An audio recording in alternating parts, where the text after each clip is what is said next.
Good morning. Good morning once again. Mr. Stoltenberg, the Secretary General of NATO, has been to Bulgaria before. A few months ago, at the meeting at the UN and the reception of President Trump, we met, and there were many topics, many things that Bulgaria has done for NATO as one of the most disciplined and loyal members of NATO. We invited him to come here to make an overview of what we have done so far, but let's turn the floor to our guest. Prime Minister Borisov Boyko, thank you so much for hosting me and my delegation here in Sofia. It is really a great pleasure to meet you again. As you said, we met in New York during the reception hosted by President Trump, and then you invited me, and it's a great pleasure for me to be here and meet with you and your delegation. I'm pleased to be here also a few days before your National Day, and I would like to start by thanking Bulgaria for being such a committed and highly valued ally in the alliance, and we appreciate your loyalty, your commitment to the alliance. Bulgaria contributes to our shared security in many different ways. You participate in different NATO missions and operations. You play a strategic role in the Black Sea region. You contribute to our mission in Afghanistan, fighting international terrorism. You have played a key role for many years in Kosovo, in our KFOR mission, and you're also part of the NATO training mission in Iraq, and you also have a presence in other NATO missions and operations, and we are extremely grateful for that. This year we celebrate the 70th anniversary of NATO, but we also celebrate the 15th anniversary of Bulgaria joining NATO.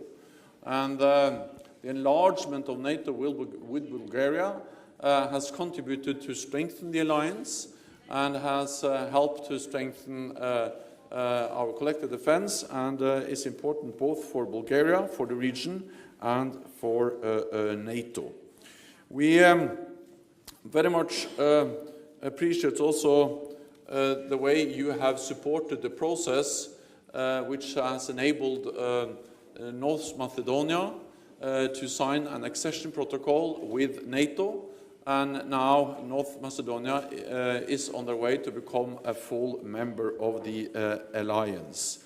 The fact that you signed the friendship treaty with Skopje in 2017 have helped to build the confidence and pave the way for the Prespa agreement, and now North Macedonia is set to join NATO.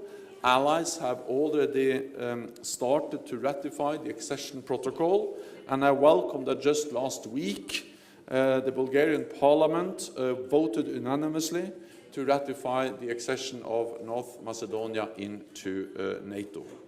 Once that process has been completed by all allies, North Macedonia will become the 30th member of NATO. This is good for the region, and it's good for Euro-Atlantic security, and I thank you very much for playing a key role in making that process possible. In a more unpredictable world, it is important to have friends and allies. Together we are more effective in dealing with our most pressing security challenges, and that includes the Russian violation of the INF Treaty. This treaty has been a cornerstone for arms control for decades. NATO does not want a new Cold War. We don't want a new arms race, and therefore we call on Russia to come back into compliance with the INF Treaty. These new Russian missiles are nuclear capable. They can reach European cities. They are hard to detect, and they have little warning time, so they reduce the threshold for any potential use of nuclear weapons in an armed conflict, and therefore it is so important that we continue to call on Russia to come back into compliance. At the same time, we need to be prepared for a world without the INF Treaty and with more Russian missiles. In a more uncertain world, we must invest in our security. So I welcome the fact that Bulgaria has started to invest more in defense, and also the clear commitment of Bulgaria to reach the NATO goal of spending 2% of GDP on defense, and also the fact that you have so clearly also stated that you will report all your expenditures, including pensions. This enables Bulgaria to report defense spending in the same way as other allies, and that is important because then we get a full picture of what Bulgaria does when it comes to investing in defense. So we continue to count on Bulgaria as a committed and loyal NATO ally. We are extremely grateful for your contributions, and it's always great to see you, Mr. Prime Minister. Thank you so much.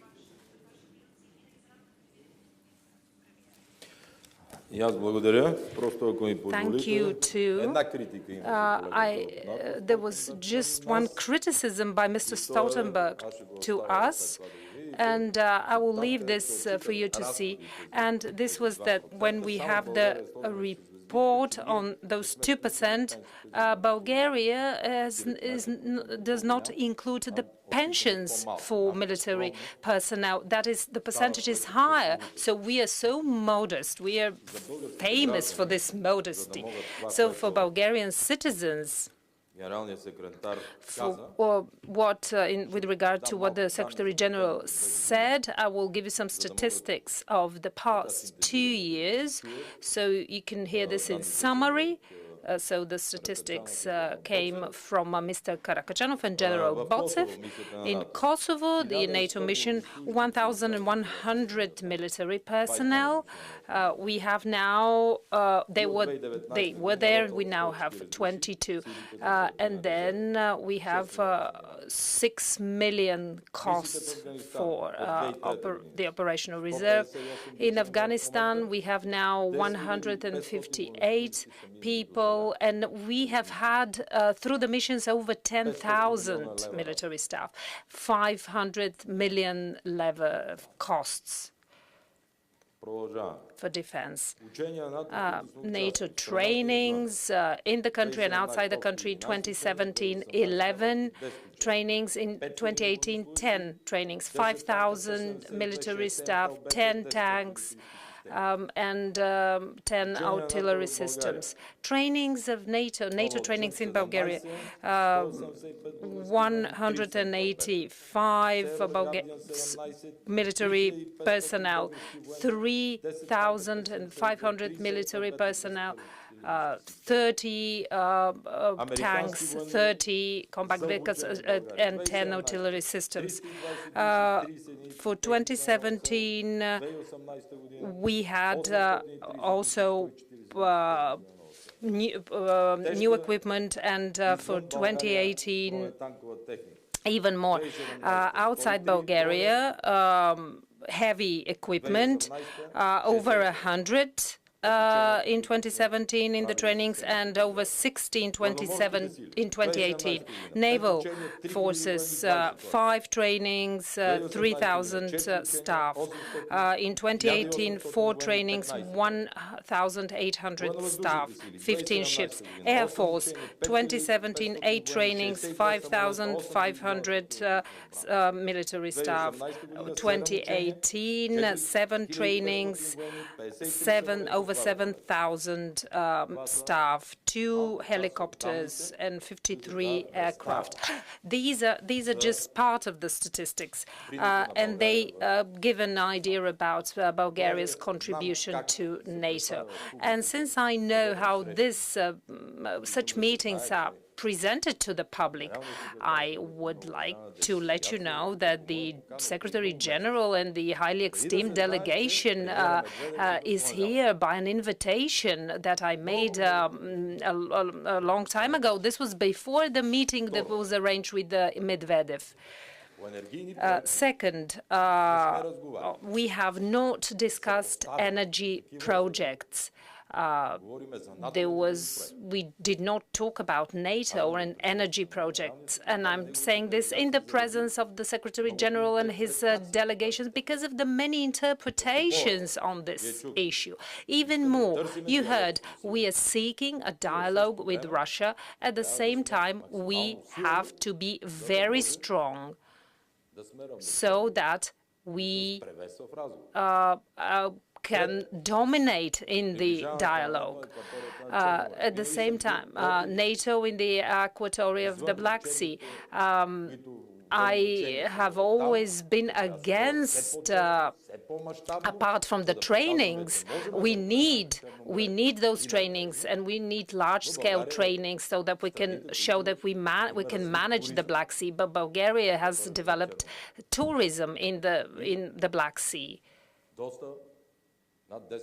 And 10 to 12% of the GDP we get from tourism. And this is what I told the Secretary General. When we have military ships and cutters on the ports while tourists are basking in the sun, we will actually make them run away. So that's why, with the General Secretary, we agreed on the idea that we should use diplomacy, our ties, our connections, so that we don't have an arms race again, and those monstrous missiles that we need years to find a way to counter them in NATO. These are very dangerous potentials of conflict.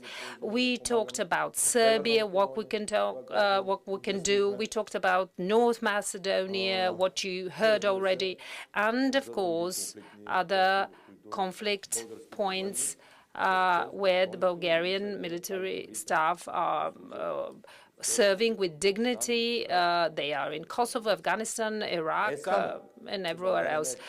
It's not that we are not the Trojan horse of Russia in NATO. Not that. This is just the opposite. Bulgaria is a disciplined, loyal member of NATO, and this is the assessment of us, and this is the assessment that was given to us. So once again, thank you very much for your visit, for your support, and for the fact that the Bulgarian government, the parliament, we made a decision to modernize the army, to have a new aircraft, and to have new ships and 150 armored vehicles. And this raises Bulgaria to an upper level in NATO. We will use the new multifunctional aircraft, and we will be in another part of NATO now as a reliable partner that can engage in combat. Well, hopefully this is not necessary, but I really, sincerely, I will do whatever I can to support this. I'm sorry for this long intervention, but there are haters in Bulgaria. There are all sorts of people in the audience, so I want to explain everything so that I don't want to have a joke on us like yesterday. So thank you.